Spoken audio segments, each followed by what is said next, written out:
42 Chinese nationals mga tol, Chinese na naman, naaresto sa high-end resort sa Quezon Province mga tol.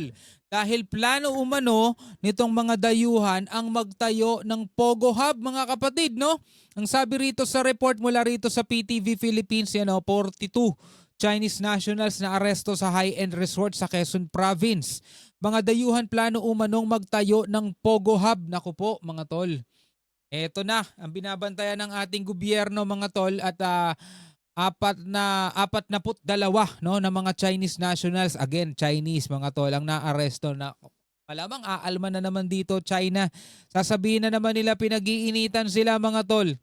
Sasabihin na naman silang ano sila rito sinusupil o kaya hinaharas. Ay nako, panoorin na lamang natin tong balita mula sa PTV Philippines bago natin to simulan. Bilang isang Pilipino, bilang mga Pilipino, pwede kayong magbigay ng inyong komentaryo, pwede kayong magbigay ng inyong saloobin sa mga balitang ating napapanood o mapapanood ngayon. Comment kayo sa ibaba sa may comment section. At bago natin to simulan, syempre, huwag mo rin kalimutan mag-subscribe. Click mo na rin ang notification bell para ma-notify ka whenever na may mga bago tayong reaction video tulad nito. Alright, so wag na natin patagalin pa, panoorin na natin to mga tol. 42 Chinese nationals na umunoy magtatayo ng Pogo Hub sa isang isla na aresto sa Quezon Province. Ang mga dayuhan inireklamo dahil sa madalas na pagbiyahe papunta sa isla nang hindi alam ang pakay. So lagi silang nagpupunta doon, siguro na-detect sila o kaya na-monitor sila. Nakapaghinala nakakahina-hinala na kumbaga yung kanilang mga galawan kasi punta sila ng punta doon sa isla, pabalik-balik sila nang hindi alam kung ano yung pakay nila doon. Mga tol, no? Hindi natin alam kung saan nakuha yung akusa o pag-aakusa na sila ay nagpaplanong magtayo ng Pogo Hub. Ituloy na lamang natin tong balitang to mga tol. Madalas na pagbiyahe papunta sa isla nang hindi alam ang pakay. Si Isaiah Mirafuentes sa sentro ng balita. Na-corner sa isang high-end resort sa Quezon Province ang mahigit 40 Chinese nationals. Sinalakay ng PNP Calabarzon at Presidential Anti-Organized Crime Commission ang lugar dahil undocumented ang mga dayuhan. Undocumented pa mga tol. Nasa high-end resort. Hindi to pang mahirap ha, hindi to pang normal lang. High-end to. Pang mga mayayaman tong resort na to mga tol. Tapos puro mga undocumented pa tong mga to. Presidential Anti-Organized Crime Commission ang lugar dahil undocumented ang mga dayuhan.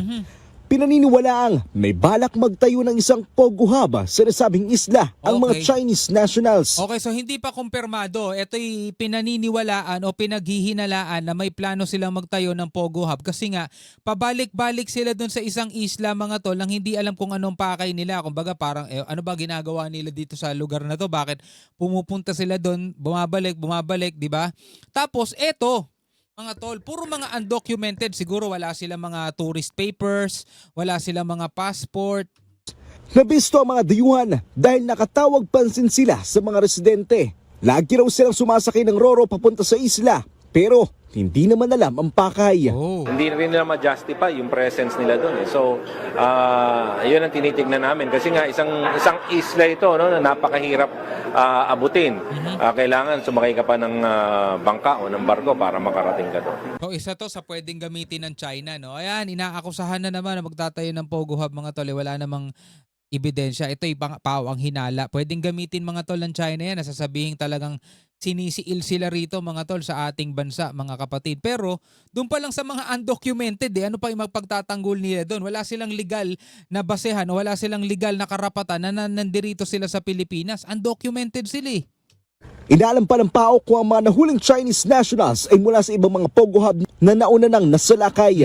Ito turn over ang mga dayuhan sa Bureau of Immigration para sumailalim sa proseso at mapabilang sa blacklist.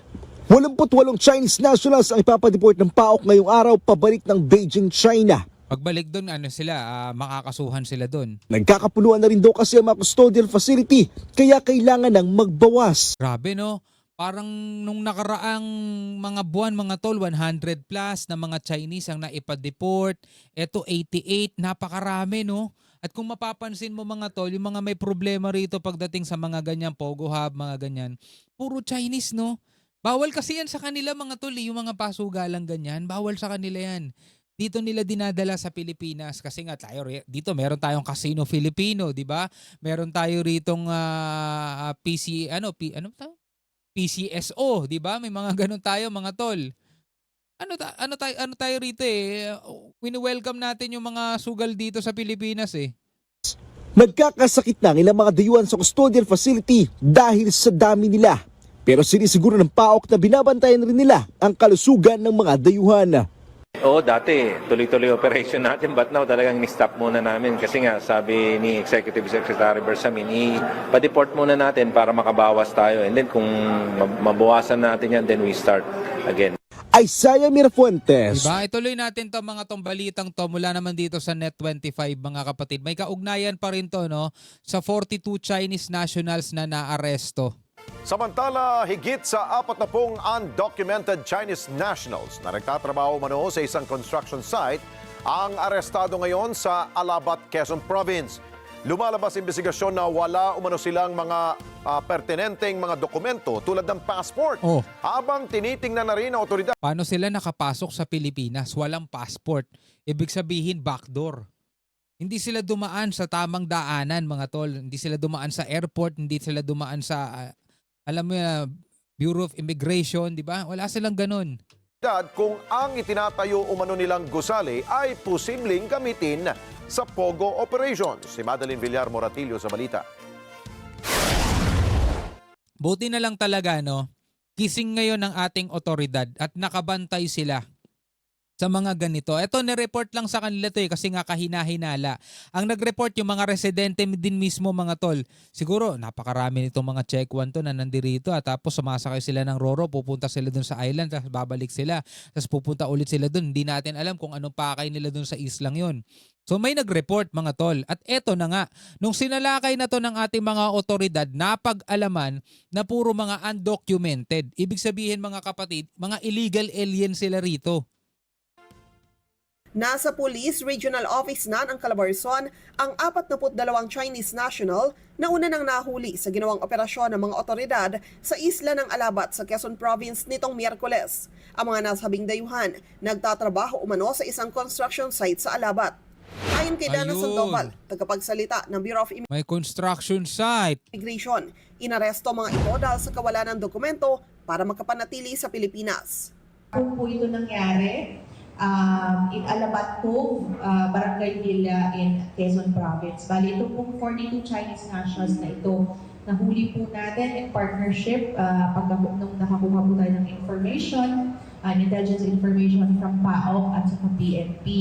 Ngayon, ito pong mga individual na ito, nahuli po na nasa area doing construction works. May tinatayo po sila doon na suspicious construction mga buildings. So may building na itinatayo. Hindi kasi nabanggit kanina dun sa isang report di ba? Nasa construction site, ito nagtatrabaho to bilang mga construction workers sa isang gusaling itinatayo na hinihinalang pwedeng ang gawing Pogo Hub, mga tol. Diba? So ito ba'y pag-iinit o pinag-iinitan ba ng ating mga otoridad ang mga Chinese? Actually mga tol, kahit hindi mga Chinese nationals tong mga to, basta undocumented ka, diba? Wala kang karapatan para mamalagi rito, mag-stay dito sa Pilipinas, diba? Kasi hindi natin alam mga kapatid kung saan lupa-alop ka nagmula. Diba? At anong ginagawa mo rito? At kahit naman Pilipino, mga kapatid, pumunta sa ibang bansa, diba? Tas undocumented, nahuli ka doon, di papadeport ka, diba? So ganun din. Hindi pa naman kumpirmado kung ano ang itinatayong gusali ng mga ito, pero may hinala ang mga otoridad na baka magamit ito sa Pogo. Ito po ay trabaho ng PNP Calabarzon and then ni-refer po sa amin kaya inorganize na lang po namin together with the Bureau of Immigration and yun nga ho, kahapon ini-strike po nila yung lugar. Sabi naman ni Sandoval, ipoproseso na nila ang deportation ng mga nasabing dayuhan. Ilalagay na rin sila sa blacklist ng immigration. So hindi na sila makakabalik dito sa Pilipinas. Madeline Villar So yan nga mga tol, no, malinaw, no, hindi pa kumpirmado kung Pogo Hub nga yung itatayo nila, pero doon pa lang sa kaso na undocumented sila, deportation talaga yon mga tol. Tapos, mga construction worker to na nagtatayo ng isang building na hinihinalang pwedeng gamitin sa Pogo Hub mga tol. Anyway, bilang mga Pilipino, ano masasabi mo dyan at anong masasabi mo sa ating mga otoridad na ngayon ay todo nakabantay at nakaantabay mga kapatid, talagang nakamasid sa mga ganitong klasing mga problema no na kinakaharap ng ating bansa. Masyado kasi maraming nakakapasok talaga rito sa atin mga tol eh. Katulad na lamang nito 42 Chinese.